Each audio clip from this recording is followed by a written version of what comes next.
Good evening, everyone. I hope you're all doing well. Welcome to TUN Academy Current Affairs Classes. ఈరోజు current affairs classes లో భాగంగా మనం news లో ఉన్న కొన్ని ముఖ్యమైన అంశాల గురించి చర్చించుకుందాం. అవేంటంటే coming on to the first topic for today, that is about India Bhutan relations. అసలు ఇప్పుడు ఇండియా భూటాన్ రిలేషన్స్ సంబంధించిన ఆర్టికల్స్ ఎందుకు న్యూస్ లో వస్తున్నాయి? రీసెంట్ గా అటు ఇండియాకు మాల్దీవ్స్ కి మధ్యలో జరుగుతున్న కొంచెం ఇష్యూస్ కానివ్వండి, అలాగే భూటాన్ లో రీసెంట్ గా ఎలక్షన్స్ జరిగి కొత్త ప్రధానమంత్రి రావడం జరిగింది.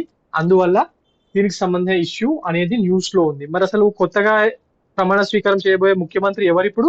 కొత్తగా షేరింగ్ తోగ్బే. ఈయన కొత్తగా ఎలక్ట్ అయ్యాడు, but he had already worked as the prime minister of Bhutan from 2013 to 2018. మరి మొన్నటి వరకు ఉన్నది ఎవరు?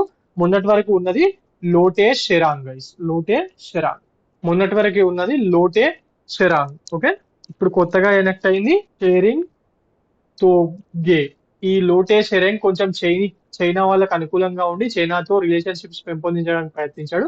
But from the starting he's towards India. This man is towards India. మరి ఇండియా భూటాన్ రిలేషన్స్ గురించి మనం ఇప్పుడు కొంచెం డిస్కస్ చేద్దాం. దానికి సంబంధించిన విశేషాలు. బేసిక్ గా మన ప్రాంతీయంగా అంటే మన సౌత్ ఏషియా ఉంది కదా, ఆ సౌత్ ఏషియా ప్రాంతంలో ఇండియాకు అత్యంత విశ్వసనీయ దేశాల జాబితా తీస్తే అందులో మొట్టమొదటి స్థానంలో ఉండేది భూటాన్. ఓకే, 2008 లో రాచరికం అంటే కింగ్ రూల్ ముగింపు పలకడానికి ముందు, ఆ తర్వాత కూడా ఢిల్లీతో అంటే మన గవర్నమెంట్ ఆఫ్ ఇండియాతో ఇది అత్యంత సన్నిహిత సంబంధాలు కలిగి ఉండేది. ఓకే, బట్ 2018 లో చైనా అనుకూలవాదిగా పేరున్న లోటే షెరాంగ్, ఇక్కడ చెప్పాను చూడండి, లోటే షెరాంగ్ ఈయన ప్రైమ్ మినిస్టర్ అయిన తర్వాత కొంచెం ఈ పరిస్థితుల్లో మార్పు వచ్చింది. ఓకే, ఈ పరిస్థితుల్లో మార్పు వచ్చింది. ఈయన లోటే షెరాంగ్ చైనా భూటాన్ మధ్య కొన్ని దశాబ్దాలుగా ఉన్న సరిహద్దు సమస్యలను పరిష్కరించడానికి ప్రయత్నం చేశాడు.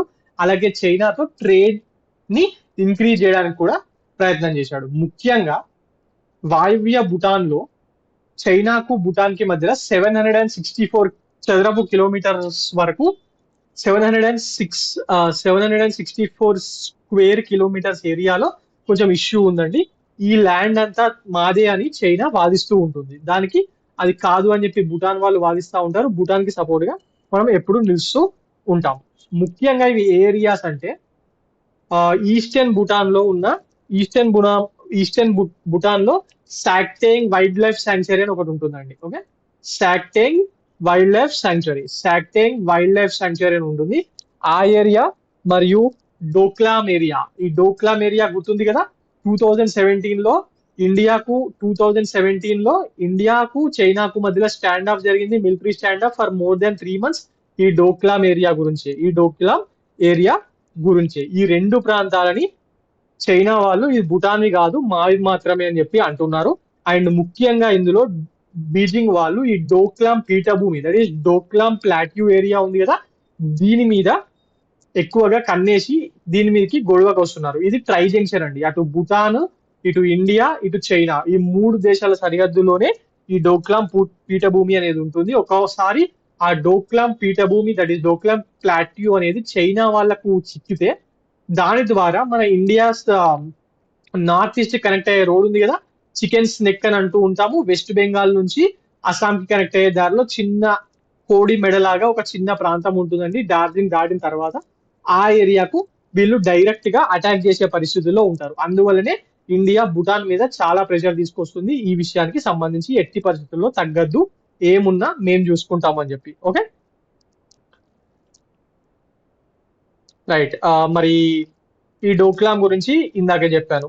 ఈ డోక్లాం ప్రాంతాన్ని గనక వశం చేసుకుంటే యుద్ధ సమయంలో ఒకవేళ ఇండియా చైనాకు యుద్ధం వస్తే ఇట్లా ఇండియా సరిహద్దులకు చైనా బలగాల తరలింపు చాలా సులభం అవుతుందని చెప్పి డ్రాగన్ కంట్రీ వాళ్ళ ఆలోచన. ఎందుకు?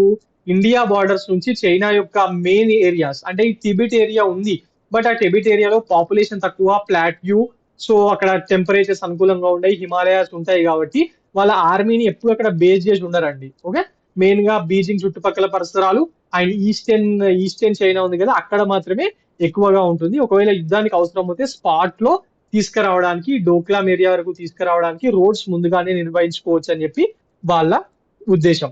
ఓకే.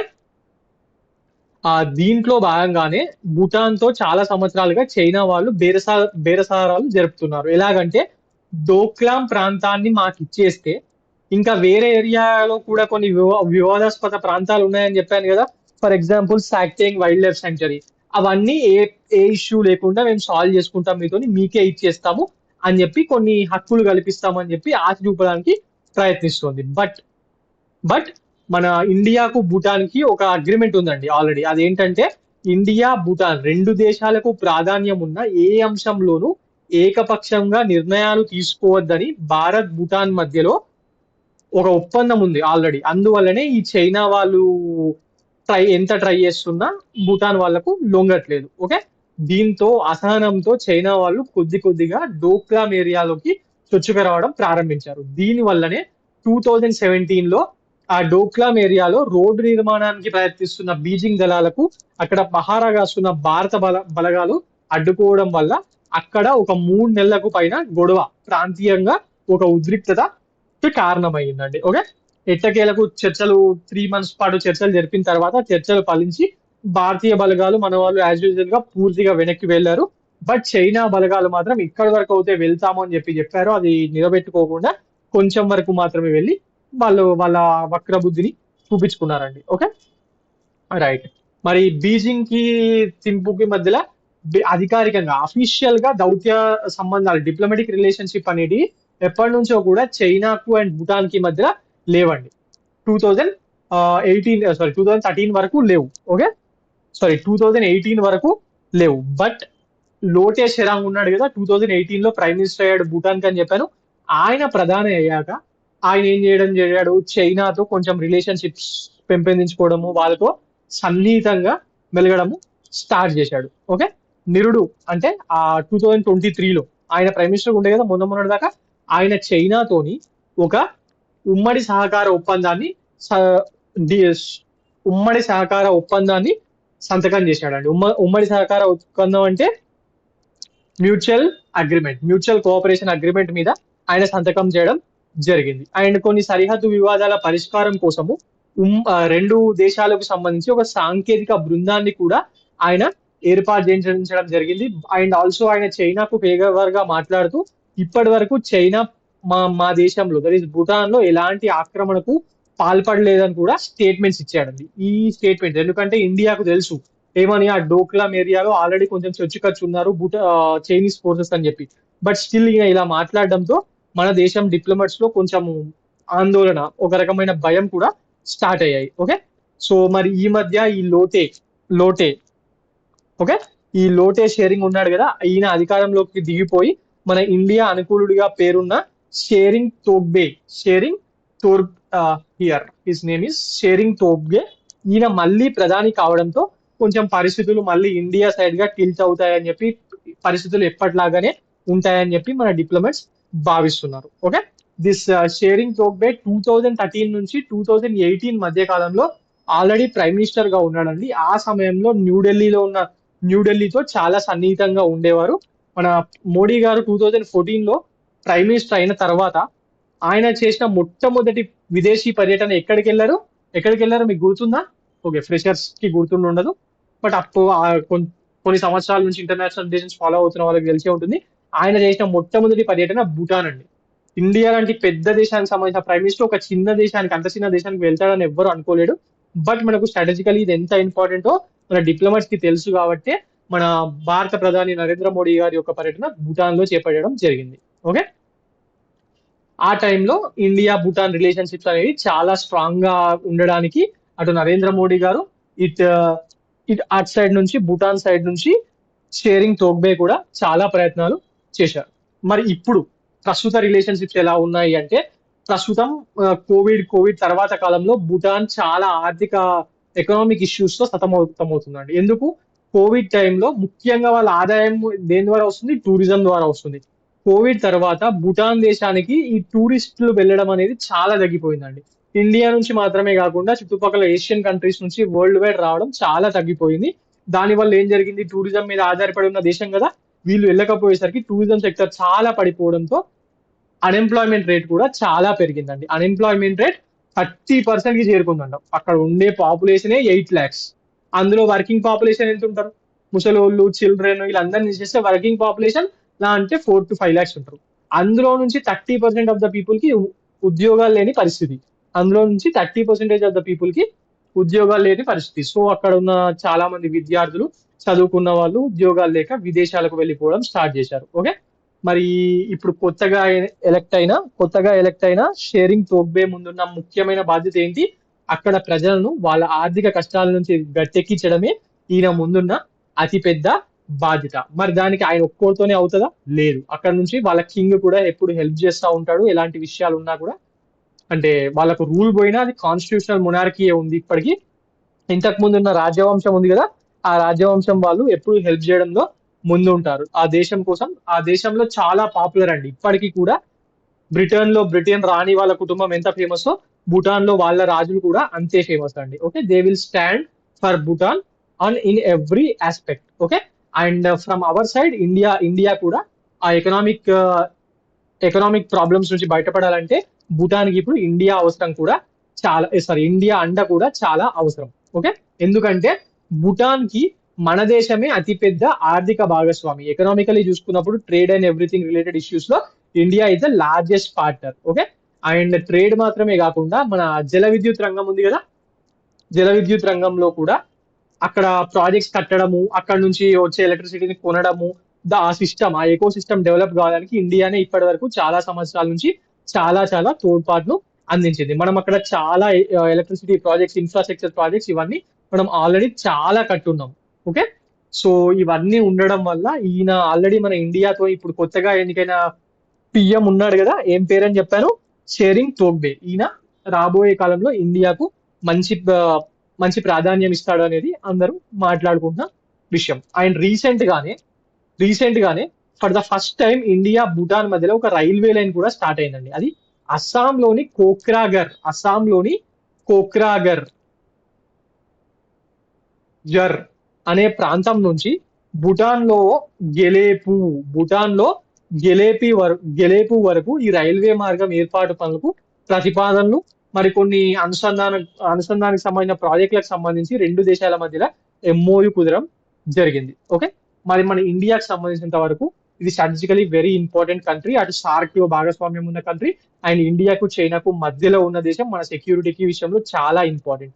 సో అందువల్ల ఎప్పటిలాగానే మనం ఇప్పటి వరకు వాళ్ళకి ఇస్తున్న సహాయాలు కొనసాగిస్తూ చైనా వాళ్ళు ఇందులో ఇంటర్ఫియరింగ్ కాకుండా చూసుకోవడం మన ఇండియాకు చాలా చాలా ఇంపార్టెంట్. దానికోసము మనం చైనాలో పెడుతున్న పెట్టుబడులు అనేటివి ఇంక్రీజ్ చేస్తూ, సారీ, భూటాన్ లో పెడుతున్న పెట్టుబడులను ఇంక్రీజ్ చేస్తా ఉండాలి. Okay. And now recently Bhutan king has announced A plan to ఆ రైల్వే మార్గం గురించి చెప్పాను కదా, దానికి ఒక రీజన్ ఉందండి. ఎందుకోసము రీసెంట్ గా భూటాన్ కింగ్, ఇందాక కూడా భూటాన్ రాజవంశం గురించి మాట్లాడాం కదా, మరి ప్రజెంట్ భూటాన్ కింగ్ ఎవరు? జిగ్మే కేసర్. జిగ్మే కేసర్ నామ్గ్యాల్ అనేది వాళ్ళ వంశము. నామ్గ్యాల్ వాంగ్చుక్. ఈయన ప్రస్తుత భూటాన్ రాజ్ అండి. Okay. He had recently announced a plan to start a massive international city in 1000 kilometers. ఒక కొత్త 1000 kilometerల రేడియస్ లో భూటాన్ లో ఒక కొత్త సిటీ కడుతున్నారండి. అది ఇంటర్నేషనల్ రేంజ్ లో ఉంటుందట. This is the first international city of Bhutan near Assam border లో ఉన్న గెలేపు అనే ఏరియాలో గెలేపు ప్రాజెక్ట్ అన్న పేరుతోని ఈ భూటాన్ వాళ్ళు ఒక కొత్త ఇంటర్నేషనల్ సిటీని కట్టడం జరుగుతుంది. మరి ఇది ఎందుకోసం కడుతున్నారు? This project will be an economic corridor. This గెలెపు project will be an economic corridor which will be connecting south Asia అంటే మనం నివసిస్తున్న ఏరియా ఇండియా సౌత్ ఏషియాలో ఉంటుంది. Which will connect south Asia to south east ఏషియాకు మధ్య ఒక trade విషయంలో కనెక్షన్ తీసుకురావడానికి ఈ ప్రాజెక్ట్ ని తీసుకురావడం జరుగుతుంది. మరి ఇది ఎలా వెళ్తుంది? భూటాన్ నుంచి అస్సాం ద్వారా మనం నార్త్ ఈస్ట్ ఇండియాని టచ్ చేస్తూనే ఈ ప్రాజెక్ట్ అనేది వెళ్తుంది గైస్. సో ఈ ప్రాజెక్ట్ అనేది చాలా చాలా ఇంపార్టెంట్. ఓకే. ఈ ప్రాజెక్ట్ అనేది మన ఎగ్జామ్ పాయింట్ ఆఫ్ వ్యూలో చాలా చాలా ఇంపార్టెంట్ గైస్. రైట్.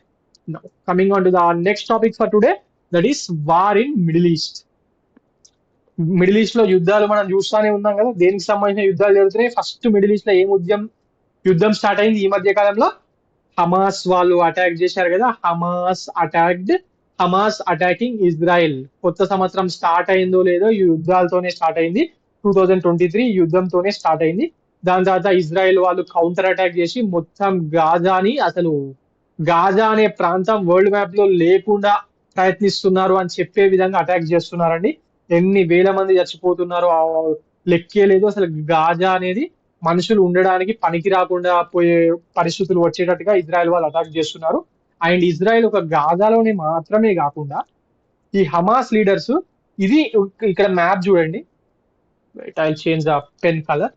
ఈ మ్యాప్ చూడండి, ఇదంతా ఇజ్రాయిల్ ఆ ఏరియా ఇది ఇది పాలస్తీనా. ఈ ఏరియా అంతా ఇది ఉంది కదా, ఇదంతా ఇజ్రాయిల్. ఇక్కడ చిన్నగా, ఓకే, మీరు ఇక్కడ చూస్తే ఇక్కడ చిన్న ఒక డాట్ లైన్ లా కనిపిస్తుంది చూసారా, ఇక్కడ ఈ ఏరియాలో అది గాజా అండి. ఆ ఏరియా గాజా. ఇప్పుడు ఇజ్రాయెల్ వాళ్ళు ఏం చేస్తున్నారంటే ఈ గాజాలో ఉండే హమాస్ లీడర్స్, పాలస్తీనా రెండు విధాలుగా ఉంటుందండి. ఒకటేమో వెస్ట్ బ్యాంక్ ఏరియా, ఒకటేమో గాజా. ఈ గాజాని హమాస్ కంట్రోల్లో ఉంటుంది, రాడికల్ మిలిటెంట్ వింగ్ అది.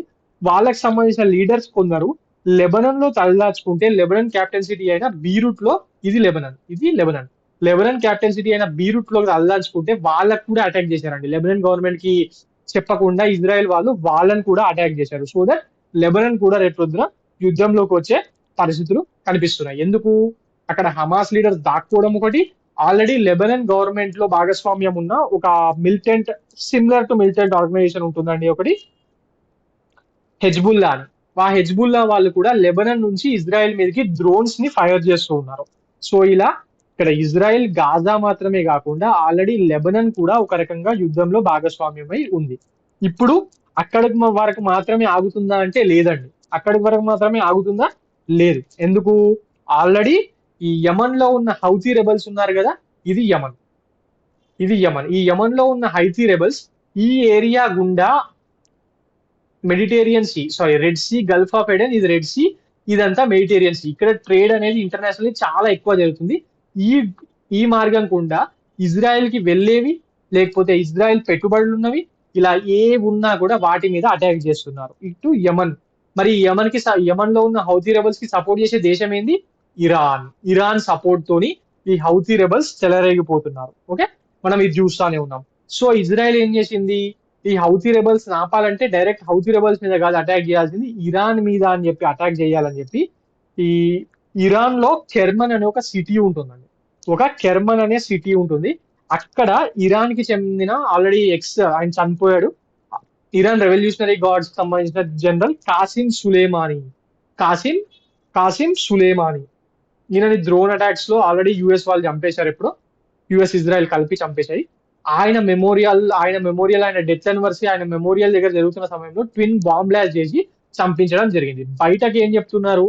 ది ఐఎస్ఐఎస్ ఆర్గనైజేషన్ ఉంది కదా, militant organization, it has claimed that we had conducted these raids, but diplomats around the world are believing this, Israel is behind the attacks. ఇలా Iran ని గెలిచింది అంటే, Iran అంటే వాళ్ళు automatic గా ఆల్రెడీ ఇన్వాల్వ్ అయి ఉన్నారు, ఓకే అనుకుందాం. ఇప్పుడు ఈ వార్ అనేది ఇక్కడ పాలస్తీనా, గాజా, లెబనన్, యమన్, ఇరాన్, ఇవన్నీ ఆల్రెడీ ఇన్వాల్వ్ అయి ఉన్నాయి. ఇన్ని దేశాలు ఉన్నాయి, 10-12 దేశాలు అంటే అందులో సగం దేశాలు ఆల్రెడీ ఇన్వాల్వ్ అయి ఉన్నాయి. ఇప్పుడు అది అక్కడి వరకు చాలదన్నట్టు రీసెంట్ గా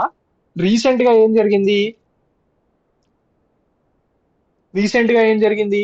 సిరియా మీద జోర్డన్ వాళ్ళు అటాక్ చేశారండి. ఇది సిరియా, ఇక్కడ సిరియా కనిపిస్తుంది కదా, ఈ సిరియా మీద ఈ జోర్డన్ వాళ్ళు అటాక్ చేశారు. అదే న్యూస్ లో ఉంది. ఈ సిరియా మీద లేటెస్ట్ గా అటాక్ చేసిన దేశం ఏదని ఎవరు అడగరండి. బట్ దానికి సంబంధించిన రిలేటెడ్ ఇష్యూస్ అనేది వెరీ వెరీ ఇంపార్టెంట్. ఈ మిడిల్ ఈస్ట్ మొత్తం మీద యుద్ధం జరుగుతుంది. మరి అసలు సిరియా మీద జోర్డన్ వాళ్ళు ఎందుకు అటాక్ చేశారంటే, జోర్డన్ చెప్తున్న అఫీషియల్ రీజన్ ఏంటంటే, ఈ సిరియా నుంచి జోర్డన్ మీదుగా గల్ఫ్ దేశాలన్నిటికీ డ్రగ్స్ ను స్మగ్లింగ్ చేయడం ఏడాదిగా చాలా చాలా పెరిగిందంట. సో అది ఆపడానికి ఆ ఏరియాలో మేము దాడులు చేశామని చెప్పారు. బట్ మన హక్కుల ప్రతినిధులు ఉంటారు కదా, వాళ్ళు ఆ ఏరియాలో డ్రగ్స్ తో సంబంధం లేదని, అక్కడ చనిపోయిన వాళ్ళలో ఎవరు డ్రగ్స్ కి సంబంధించిన వాళ్ళు కాదని తెలియజేయడం జరిగింది. But still these attacks are going on. Okay, ఇప్పుడు చూడండి, మరి ఇక్కడికి మాత్రమే ఆగిందా? 2024 స్టార్ట్ అయిన తర్వాత ఇక్కడ మాత్రమే ఆగిందా? అటు రష్యా యుక్రెయిన్ వార్ ఎప్పటి నుంచి నడుస్తుంది.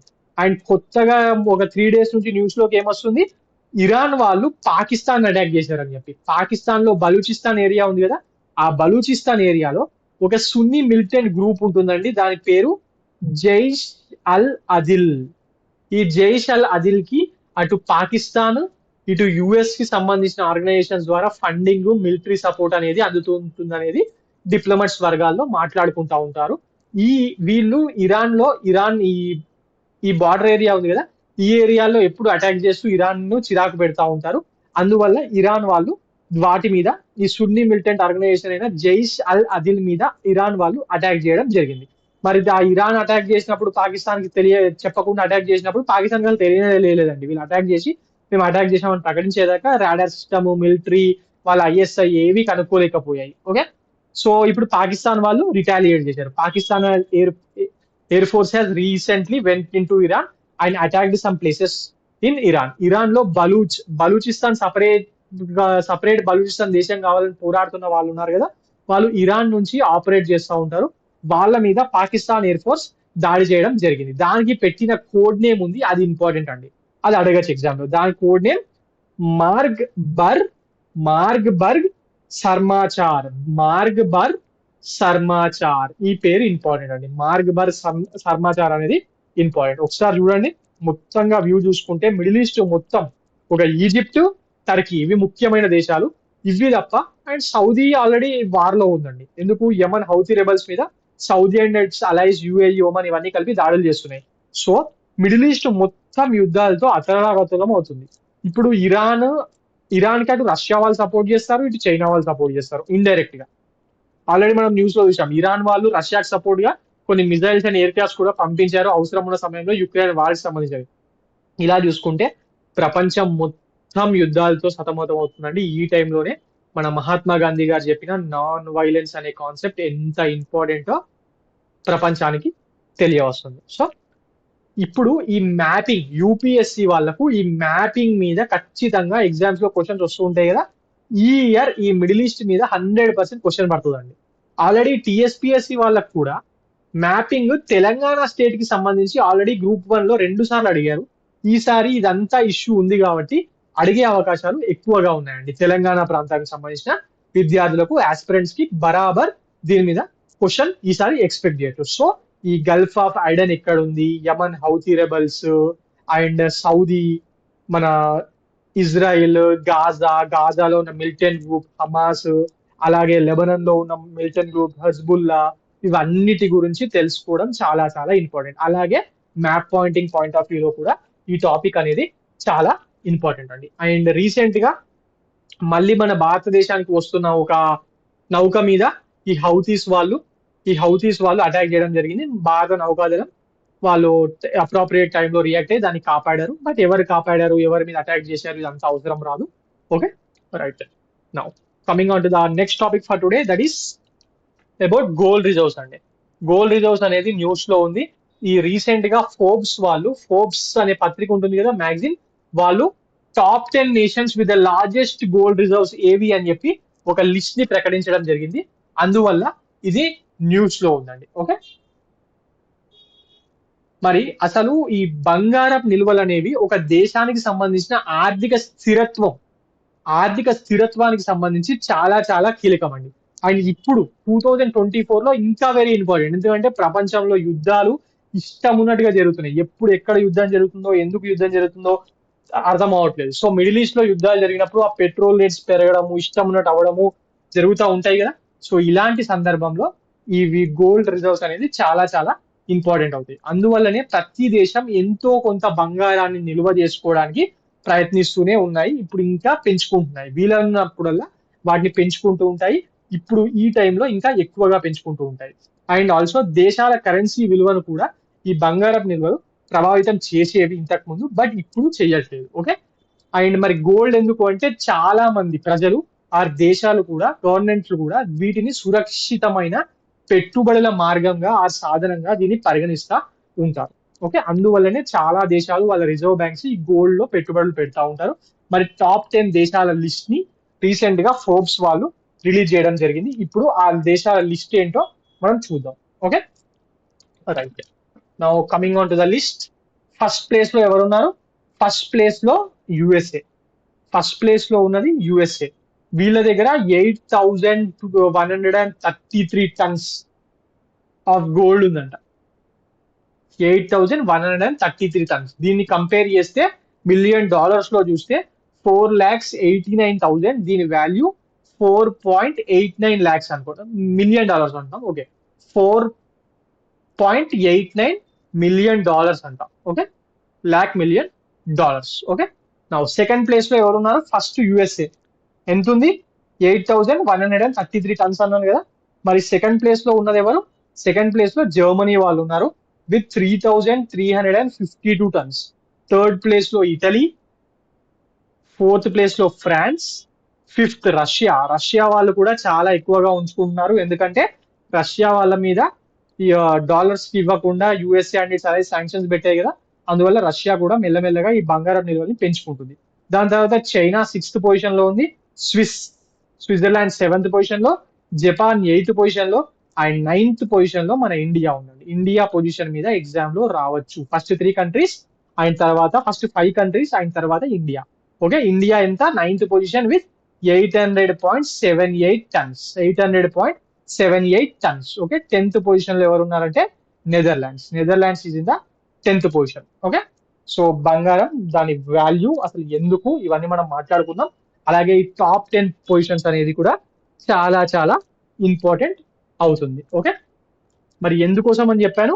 Due to growing economic uncertainty in the world, the demand for gold reserves is very increasing, is rising. Okay, this report is recently released by which organization?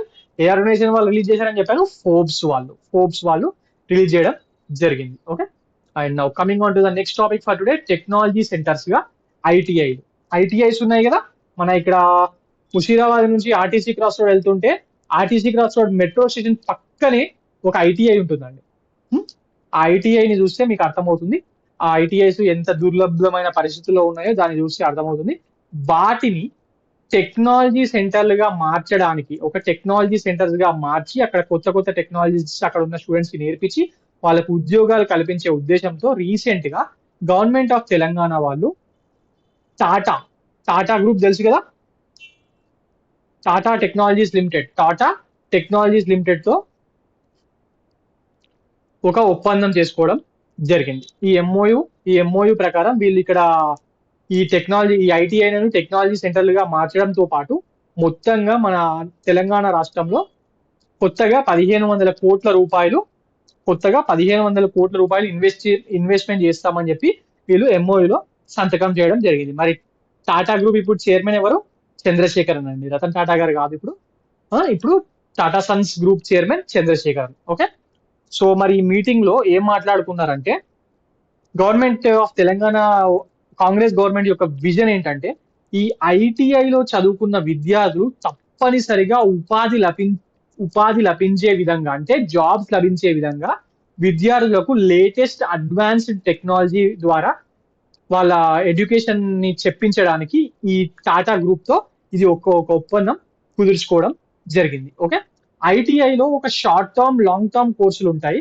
వాటిల్లో శిక్షణ అనంతరం ఒక బ్రిడ్జ్ కోర్సును వీళ్ళు నిర్వహిస్తారంట Tata group వాళ్ళు. ఆ బ్రిడ్జ్ కోర్సులో దానికి అవసరమైన సాంకేతికత, that is technology, mechanical equipment ను ఈ టాటా గ్రూప్ వాళ్ళే సమకూరుస్తారు. అండ్ దీంతో పాటు మొత్తంగా 1,500 కోట్ల రూపాయలు ఇందులో పెట్టుబడులు పెట్టడం జరుగుతుంది. అండ్ ఈ అగ్రిమెంట్ ప్రకారం వీళ్ళు ఏం చెప్తున్నారంటే, టాటా వాళ్ళు ఫస్ట్ ఫేజ్ లో తెలంగాణలో ఉన్న ఒక 50 ఐటీఐస్ ని ఎంపిక చేసుకొని వాటిని మాస్టర్ ట్రైనర్లుగా తీర్చిదిద్దాలని చెప్పి లక్ష్యంగా పెట్టుకున్నారు. ఓకే, మరి ఈ రంగంతో పాటు ఆల్రెడీ టీసీఎస్ మన దగ్గర ఉంది.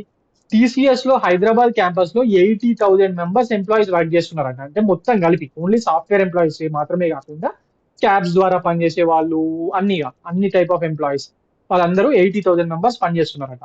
ఓకే, అండ్ ఇవి మాత్రమే కాకుండా అటు ఆల్రెడీ ఆదిబట్లలో ఏరోస్పేస్ అండ్ డిఫెన్స్ తదితర రంగాల్లో టాటా వాళ్ళ ఇన్వెస్ట్మెంట్ ఆల్రెడీ ఉన్నాయండి. టాటా వాళ్ళు ఈ మన హెలికాప్టర్ క్యాబిన్స్, ఇవన్నీ ఆల్రెడీ అక్కడ తయారు చేస్తున్నారు. వారంగానికి సంబంధించి కూడా వాటిని ఇంప్రూవ్ చేస్తాము, ఇంకా ఇంప్రూవ్ చేస్తాము అని చెప్పి వీళ్ళు మాట ఇవ్వడం జరిగింది. అలాగే ఇప్పుడు ఇండియన్ ఎయిర్లైన్స్ ఎవరు నడుపుతున్నారు? టాటా వాళ్ళే కదా. సో ఆ ఇండియన్ ఎయిర్లైన్స్ సంబంధించిన సర్వీసెస్ ని కూడా ఇంకా ఇంక్రీజ్ చేస్తాము హైదరాబాద్ కి అని చెప్పి, హైదరాబాద్ కి ఇండియన్ ఎయిర్లైన్స్ ద్వారా డొమెస్టిక్ అండ్ ఇంటర్నేషనల్ విమానాల కనెక్టివిటీని కూడా పెంచుతామని చెప్పి వీళ్ళు మాట ఇవ్వడం జరిగింది. ఓకే, సో ఇందులో ఇంపార్టెంట్ ఏంటి పాయింట్, ముఖ్యమైన పాయింట్, ఐటీఐస్ ని కొత్తగా టెక్నాలజీ సెంటర్లుగా మార్చడానికి గవర్నమెంట్ ఆఫ్ తెలంగాణ ఎవరితో అగ్రిమెంట్ కుదుర్చుకుంది అని అడుగుతాడండి. ఎవరితోని? ఐ టాటా గ్రూప్ తోని. ఓకే, టాటా గ్రూప్ తోని. వీళ్ళ టార్గెట్ ఏంటి? ఫస్ట్ ఫేజ్ లో ఒక 50 ఐఐటీలను తీసుకొని వాటితో స్టార్ట్ చేసి వాటిని మాస్టర్ ట్రైనర్లుగా తీర్చిదిద్దడానికి ట్రై చేస్తున్నారు. ఓకే, ఇందులో పెట్టుబడులు ఎంత? దీది మొత్తం పెట్టుబడులు 1500 కోట్లు. Okay, right. Now coming on to the next topic for today, that is under-19 world cup. మొన్నటి వరకు వరల్డ్ కప్ జరిగింది నార్మల్లీ. ఇప్పుడు అండర్-19 వరల్డ్ కప్ జరుగుతోంది. అండర్-19 వరల్డ్ కప్ ఇది వన్ డే వరల్డ్ కప్ అండి. One day world cup, T20 ఏం కాదు. ఇది సౌత్ ఆఫ్రికాలో జరగబోతుంది. సౌత్ ఆఫ్రికాలో కొత్తగా స్టార్ట్ కాబోతుంది. ఇది అడగచ్చు. ఓకే, మరి ఆల్రెడీ ఇండియా పాస్ట్ పర్ఫార్మెన్స్ చూస్తే ఇండియా ఇప్పటి వరకు 5 టైమ్స్ గెలిచిందండి. ఇండియా ఇప్పటి వరకు 5 టైమ్స్ గెలిచింది. యువరాజ్ సింగ్ టైంలో, రోహిత్ శర్మ టైంలో, విరాట్ కోహ్లీ, వీళ్ళందరూ ఇలా ఈ ప్లేయర్స్ అందరూ ఎవరు? యువరాజ్ సింగ్, రోహిత్ శర్మ, విరాట్ కోహ్లీ, రిషబ్ పంత్, ఇషాన్ కిషన్, శుభ్మన్ గిల్, ఇలా ఇండియాకు ప్రాతినిధ్యం వహించిన చాలా మంది కుర్రాళ్ళు ఈ టోర్నమెంట్ ద్వారానే వెలుగులోకి వచ్చారు. ఓకే, మరి ఈ ఇయర్ జరగబోతున్న వరల్డ్ కప్ లో ఇండియాకు సంబంధించి పంజాబ్ కు చెందిన ఒక టీనేజర్ ఉదయ్ సహారన్ అనే ఆయన నాయకత్వం వహిస్తున్నాడు. ఓకే, ఉదయ్ సహారన్ అనే ఆయన నాయకత్వం వహిస్తున్నాడు. ఈసారి టిఎస్పిఎస్సి ఆస్పిరెంట్స్ కి చాలా చాలా ఇంపార్టెంట్ అండి. ఎందుకు? మన తెలంగాణ పోరగాడు, సిరిసిల్లకు చెందిన ప్లేయర్ అరవల్లి అవినాష్ రావు. ఓకే, ఆరవల్లి అవినాష్ రావు సెలెక్ట్ కావడం జరిగిందండి. ఆరవల్లి అవినాష్ రావు, ఈయన సిరిసిల్ల డిస్టిక్ లో ఉన్న పొతంగల్ అనే విలేజ్ అండ్ ముస్తాబాద్ మండలానికి సంబంధించిన ఈ అరవల్లి అవినాష్ రావు, ఈ పేరు ఇంపార్టెంట్ అండి. అరవల్లి అవినాష్ రావు పక్కా తెలంగాణ పోరాడు, చిన్నప్పుడు అంతా సిరిసిల్లలో చదువుకున్నాడంట. సో ఈయన సెలెక్ట్ కావడం జరిగింది. ఈయనతో పాటు హైదరాబాద్ కి చెందిన Murugan Abhishek, he is a player from Hyderabad city. ఈయన కూడా సెలెక్ట్ కావడం జరిగింది. ఫర్ ద ఫస్ట్ టైం మన అండర్-19 టీమ్ కి మన తెలంగాణ రాష్ట్రం నుంచి ఇద్దరు సెలెక్ట్ కావడం జరిగింది. ఒకళ్ళేమో అరవల్లి అవినాష్ రావు, హీఈస్ ఏ వికెట్ కీపర్ బ్యాట్స్మెన్ అండి. వికెట్ కీపర్ బ్యాట్స్మెన్ అయిన మురుగన్ అభిషేక్ ఫ్రమ్ హైదరాబాద్ కూడా సెలెక్ట్ కావడం జరిగింది. మరి ఇండియా ఇప్పటికీ 5 టైమ్స్ గెలిచిందని చెప్పాను కదా. ఎప్పుడెప్పుడు గెలిచింది? 2000 లో యువరాజ్ సింగ్ నాయకత్వంలో గెలిచింది. దాని తర్వాత 2008 లో గెలిచింది. దాని తర్వాత అప్పుడు 2008 లో కెప్టెన్ ఎవరు? విరాట్ కోహ్లీ. దాని తర్వాత 2012 లో గెలిచింది, 2018 లో గెలిచింది, 2023 లో కూడా గెలవడం జరిగింది. ఇప్పుడు ఈసారి ఫిబ్రవరి సౌత్ ఆఫ్రికాలో జరగబోతున్న టోర్నమెంట్ లో కూడా మన ఇండియానే వెరీ వెరీ హాట్ ఫేవరెట్ అండి. ఓకే, సో ఇందులో ఇంపార్టెంట్ పాయింట్స్ ఎక్కడ జరుగుతుంది? ఒకటి, ఇది టిఎస్పిఎస్సి ఏబిపిఎస్ ఇద్దరికి ఇంపార్టెంట్. బట్ ఈ ఆరవల్లి అవినాష్ రావు, ఈయన ఏ ఏరియాకి సంబంధించిన వాడు? సిరిసిల్ల. ఇది ఇంపార్టెంట్ అండి టిఎస్పిఎస్సి వాళ్ళకు. అలాగే ఇంకొక పేరు మురుగన్ అభిషేక్ కూడా వెరీ వెరీ ఇంపార్టెంట్. ఈ రెండు పేర్లు వెరీ ఇంపార్టెంట్ అండి. బరాబర్ పక్కా వస్తాయి తెలంగాణ ఎగ్జామ్ లో. ఆ గ్రూప్ 1 లో రావచ్చు, గ్రూప్ 2 లో రావచ్చు, గ్రూప్ 3 లో రావచ్చు, లేకపోతే ఇంకా వేరే ఎగ్జామ్స్ డిఏఓ జరగాల్సింది, ఏఈ జరగాల్సి ఉంది, ఇలా ఎక్కడ ఒక్కడ ఖచ్చితంగా దీని మీద క్వశ్చన్ పక్కా వస్తుంది. Okay, right. Now coming on to the MCQs for today. Coming on to the first question for today, that is Panama Canal, which was been recently in news, connects with which two oceans అని అడుగుతున్నాడు. Options ఇచ్చాడు. Atlantic ocean, Pacific ocean. Atlantic and Pacific ocean ని connect చేస్తుందా, లేకపోతే Atlantic and Indian ocean ని connect చేస్తుందా, లేకపోతే Indian and Arctic ocean ని కనెక్ట్ చేస్తుందా, లేకపోతే పెసిఫిక్ అండ్ ఆర్టిక్ ఓషన్ ని కనెక్ట్ చేస్తుందా అని అడుగుతున్నాడు. ఒక్కసారి ఆప్షన్స్ ఎలిమినేట్ చేయడానికి ప్రయత్నించండి. మీకు అసలు టాపిక్ తెలియకపోయినా కొన్ని ఎలిమినేట్ చేసేయచ్చు. ఎలా? అట్లాంటిక్ ఓషన్ కి ఇండియన్ ఓషన్ కి అసలు కనెక్టివిటీ ఉంటుందా? ఉండనే ఉండదు. సో ఇది డిలీట్. ఇండియన్ ఓషన్ కి ఆర్టిక్ ఓషన్ కి కనెక్టివిటీ ఉంటుందా? ఉండనే ఉండదు. సో ఇది డిలీట్. ఇంకా మిగిలినవి ఇవి రెండు. ఇందులోనూ చూడండి, పెసిఫిక్ ఓషన్ కి ఆర్టిక్ ఓషన్ కి కూడా కనెక్టివిటీ ఉండదండి. అట్లాంటిక్ కి ఆర్టిక్ కి కనెక్టివిటీ ఉంటది కానీ పెసిఫిక్ కి ఆర్టిక్ కి కూడా ఏ కనెక్టివిటీ ఉండదు. మూడు ఇక్కడనే పోయినాయి.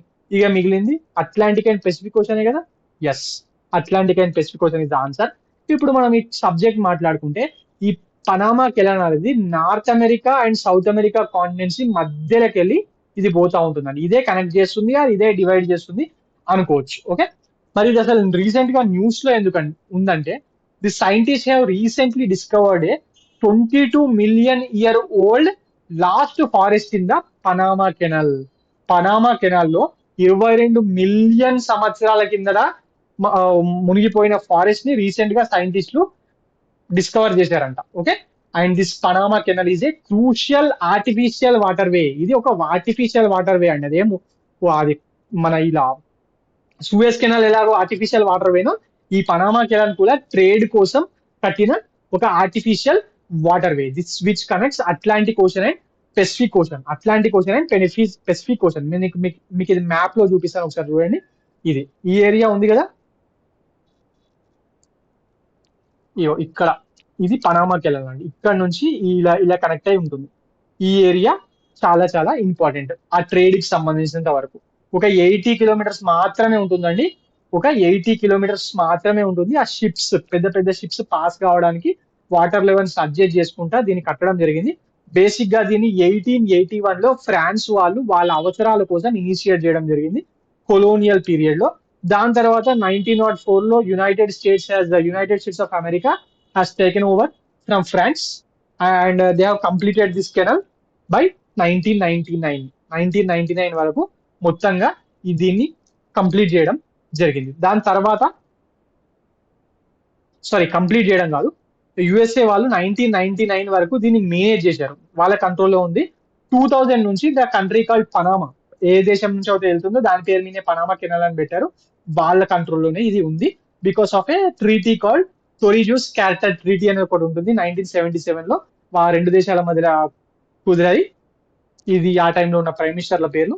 సో 2000 నుంచి ఇది పనామా దేశ కంట్రోల్లో ఉంది. ఓకే, ఈ వీళ్ళు ఓల్డ్ ఫారెస్ట్ ఒకటి కనుక్కున్నారు అనేది అడగడండి ఎగ్జామ్ లో, బట్ దానికి సంబంధించి రిలేటెడ్ కాబట్టి ఒక రకంగా ఆల్రెడీ ఆ సూయస్ కెనాల్ ఏరియాలో మన red sea, gulf of Aden లో ఆల్రెడీ అటాక్స్ జరిగి ట్రేడ్ ఇష్యూస్ వస్తున్నాయి కదా. సో అందువల్ల దీనికి కనెక్టివిటీగా పనామా కెనాల్ మీద కూడా అడగచ్చు ఎగ్జామ్ లో. Okay,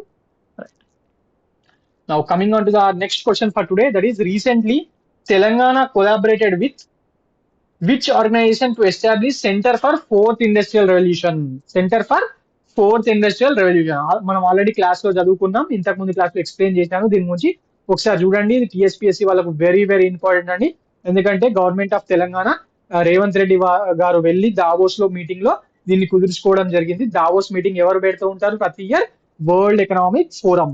yes, World Economic Forum and Telangana government are establishing this 19th centre అండి. ఇది ప్రపంచంలో ఈ centre for fourth industrial revolution సంబంధించిన 19వ సెంటర్. ఇది హైదరాబాద్ లో పెడుతున్నారు. ఇది బయో ఏషియా కాన్ఫరెన్స్ లో భాగంగా ఫిబ్రవరి 2024 లో హైదరాబాద్ లో లాంచ్ కావడం జరుగుతుంది. Okay, so this is very very important. Right, మరి ఎవరు? వరల్డ్ ఎకనామిక్ ఫోరం తో అగ్రిమెంట్ లో భాగంగా దీన్ని తీసుకురావడం జరుగుతుంది. Right, now coming on to the next topic for today, that is which organization recently issued Japanese yen dominated green bonds? Recent గా ఇది న్యూస్ లో ఉందండి. మరి ఏ ఆర్గనైజేషన్ వాళ్ళు ఇచ్చాడంటే ఆప్షన్స్ ఏమి ఇస్తున్నాడు? REC limited, International Monetary Fund that is IMF, World Bank and Japan Green Finance Organization. ఎవరికి ఆన్సర్ తెలియకపోతే జపాన్ గ్రీన్ ఫైనాన్స్ ఆర్గనైజేషన్ అని చెప్పి పెట్టేస్తారు జనరల్ గా, బట్ తప్పండి. ఇందులో ఎవ్వరు అనుకోని ఆర్గనైజేషన్ ఈ గ్రీన్ బాండ్స్ రిలీజ్ చేసింది, అది ఎవరంటే ఆర్ఈసి లిమిటెడ్ వాళ్ళండి. ఈ ఆర్ఈసి అనేది ఒక మహారత్న అండి, Maharatna company. Public sector undertakings ఉన్నాయి కదా పిఎస్యు, అందులో కొన్ని మహారత్నాలు కొన్ని మినీ రత్నాలు ఉంటాయి కదా. అందులో భాగంగా ఈ ఆర్ఈసి అనేది ఒక Maharatna committee which comes under power ministry of power కింద ఉండే ఒక మహారత్న కంపెనీ అండి. వీళ్ళు రీసెంట్ గా జపాన్ కి సంబంధించిన Japanese yen denominated green bonds ని వీళ్ళు ఇష్యూ చేయడం జరిగింది. Okay,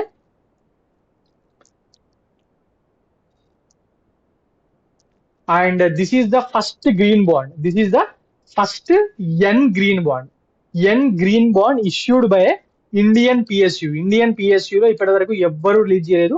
for the first time this is the first yen which is been released by Indian PSUs. Okay, మరి ఆర్ఈసి వాళ్ళు ఇంతకు ముందు ఏవి రిలీజ్ చేయలేదా ఇలాంటి బాండ్స్ అంటే రిలీజ్ చేశారండి. మరి జపాన్ సంబంధించిన ఎన్స్ రిలీజ్ చేయలేదు.